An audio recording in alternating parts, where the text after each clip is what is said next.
into the 117th Congress, and we're already seeing what the priorities of our U.S. senators and representatives truly are. H.R. 1 is the first bill introduced by the House of Representatives, which is hyper-focused on completely changing the way the United States of America conducts elections. This bill makes the pathway to universal mail-in voting infinitely easier and makes it incredibly difficult to purge individuals off of voter rolls should they no longer be eligible to vote. But that's not all this Congress is focused on. In fact, H.R. 2, the second bill introduced by the United States Congress, is seeking to give statehood to Washington, D.C., a move that would inevitably provide extra Democrat voting opportunities to the Democrat Party in both the House of Representatives and the United States Senate.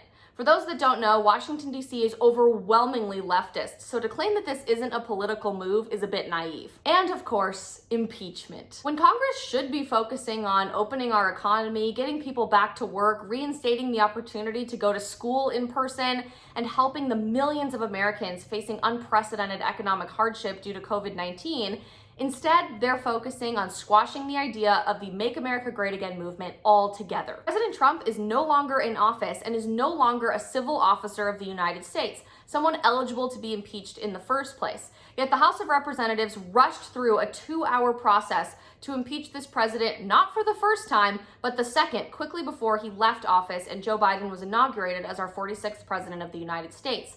Now, the United States Senate has promised to conduct an impeachment trial, something that legal scholars are questioning is even constitutional to begin with, on February 8th, 2021. This process isn't to remove someone from office. President Trump is already gone from the Oval Office to begin with.